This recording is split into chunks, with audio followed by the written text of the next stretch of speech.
So Stefan Molyneux was canceled on Monday, and anyone who's been remotely paying attention knew this day was coming, but even though the timing makes sense, it's still kind of surreal to see. Of course, I condemn it completely. He did nothing wrong. He did not deserve this. And it clearly has more to do with the political strategy of his opponents than it does anything he actually did. But I want to start with a personal note because I actually met Stefan in 2014. It was at a Bitcoin conference. Man, those days were different back then. You know, I bring it up because there's an expression that people may not always remember what you said, but they'll remember how you made them feel. And that's definitely true with me because I don't remember what we actually talked about. I mean, I'm sure it had to do with Bitcoin and monetary systems and economics, and of course, how it all tied into the philosophy of freedom, which anyone who actually knows Stefan understands what he advocates for. It's all peaceful, right? It's libertarianism, voluntarism, non-aggression principle, peaceful parenting, all this stuff. So all this stuff about him advocating violence, it's all just smears. He's being demonized because he is a competitor and because he is effective. That is clear. But the reason I bring up the personal note is that whatever we talked about, he was different personally than he is on his show. And I mean that it's a good thing in both cases, because he'll get criticized on his show for like trying to one up his callers on his call-in show.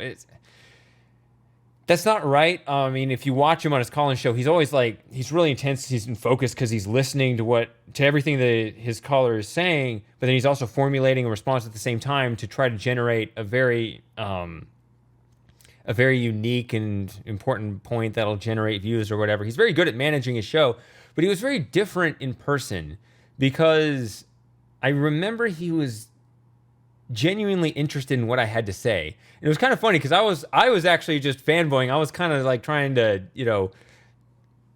get him to do some kind of libertarian rant thing, like do the thing, right? But he wouldn't do it. I mean, I didn't say it like that, but I was kind of hoping that he would, say something like that. But he wasn't. He seemed really interested in what I had to say, and whatever I said was probably BS. But I mean, he didn't seem like bored with me or anything like that. We were just killing time before he gave his talk. But I think that. But he gave me a very different impression of who he actually is compared to how he is on his show, and I think he does.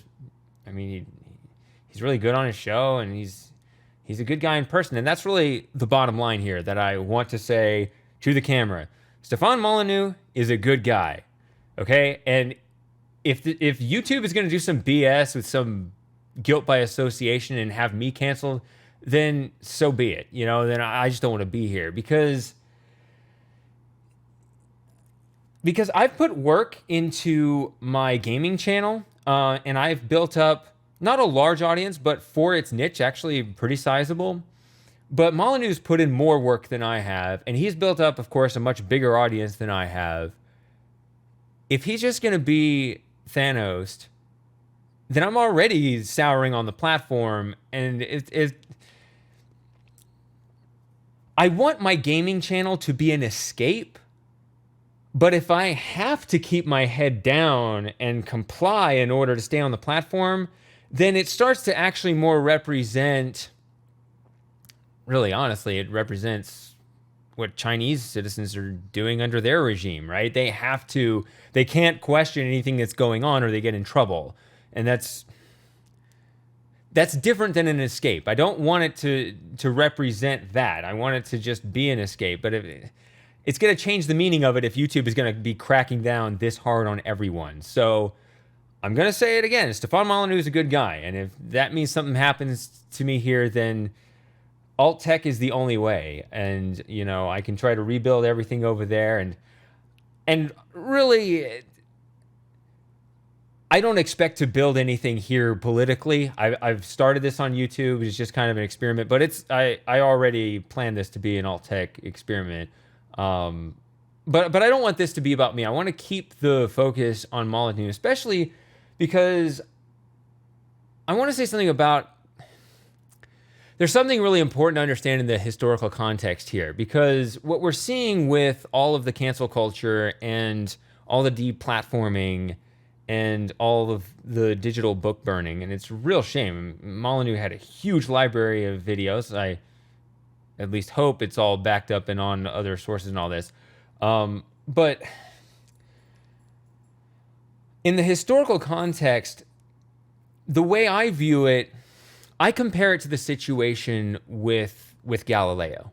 And it's not just him. I'm not just saying that he is Galileo, but this whole internet cultural movement, sometimes they call it, the intellectual dark web or whatever.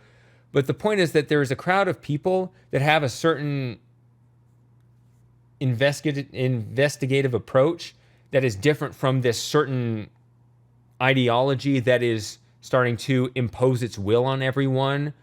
And I think it's very similar to the Galileo situation, because Galileo was willing to look through the telescope, right? This is the asymmetry that you always have to bear in mind, right? Because essentially what Galileo proved through when he looked through the telescope, he then came up with his new model of the solar system and said, hey, the Earth isn't actually the center of the universe. But he came to that conclusion from looking through the telescope, right?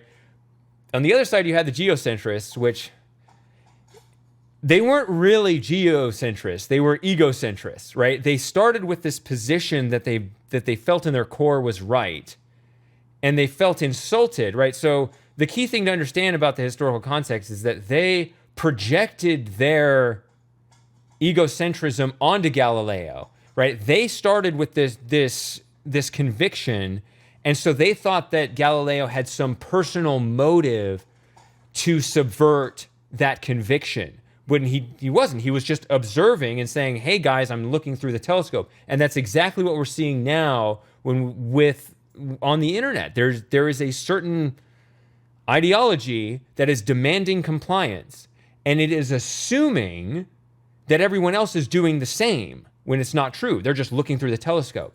But they are being treated. Just when you pull up Molyneux's YouTube channel, it says that it's banned for hate speech, whatever that is. The reason they call it hate speech is that they project onto him the same sort of conviction that they have, right? That just like the geocentrists thought that Galileo must have, for some reason, wanted the Earth to not be the center of the universe, right? In the same way, the ideologues believe that Molyneux wants whatever his conclusions are to be true. And it's not about that. It's just, these are the ways that we believe the world works based on. Right? It's not even that, Galileo's models were perfect, right? It was actually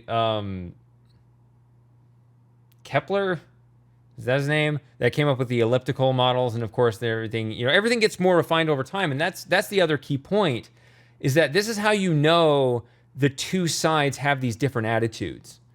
Because as I've followed this stuff over the years, it's not just Molyneux, but all the other guys that I follow, and if you've been following them too, you've probably noticed this over the years as well, is that they've all been refining their positions. They've been changing over time as they've been listening, as they've been talking, as they've been observing, as they've been, it's called learning, right? You learn new information, you learn new arguments, you come to different conclusions about how things are.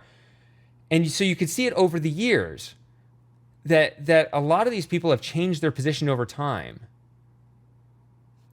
But on the other side, you haven't really seen that, okay? I've seen this on Facebook. There are certain ideological people that my Facebook friends had. They sound exactly the same as they did 10 years ago. They're not learning. So yeah, alt tech is going to be the way forward. For me, whether it's going to be just my political content, or I am going to have to start over building up my gaming presence on alt tech as well, remains to be seen. But either way, we can't live under this ideological jackboot forever. Things are going to have to change. And this is the other thing I want to talk about. If you look at things in a broader historical context, the reason things took forever to get going is that back in the day, we were essentially ruled by dictators and outrage mobs. Okay? And it took us a really long time to figure out much more fair systems of justice. Right? So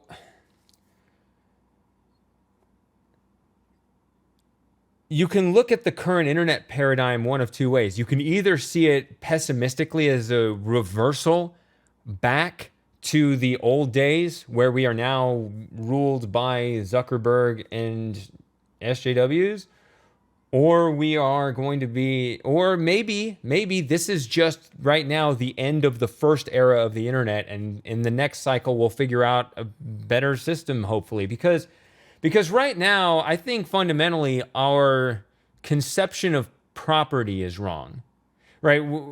Civilization really took off when we respected private property, as much as some people don't want to hear that. But right now we're just kind of taking the technical truth and meat space and just kind of mapping it over. It's like, oh, well, Facebook and YouTube Incorporated are here, and therefore they, as private companies, own everything on the site and nobody else has any rights. And that is not the proper, that cannot work. You can't have this model where people put their livelihoods into these platforms and then they can just unilaterally decide with no recourse other than to just appeal to the same dictators and outrage mobs that canceled you in the first place. Now, I don't know what democratizing the internet would look like. I don't know how to implement a trial by jury system or whatever.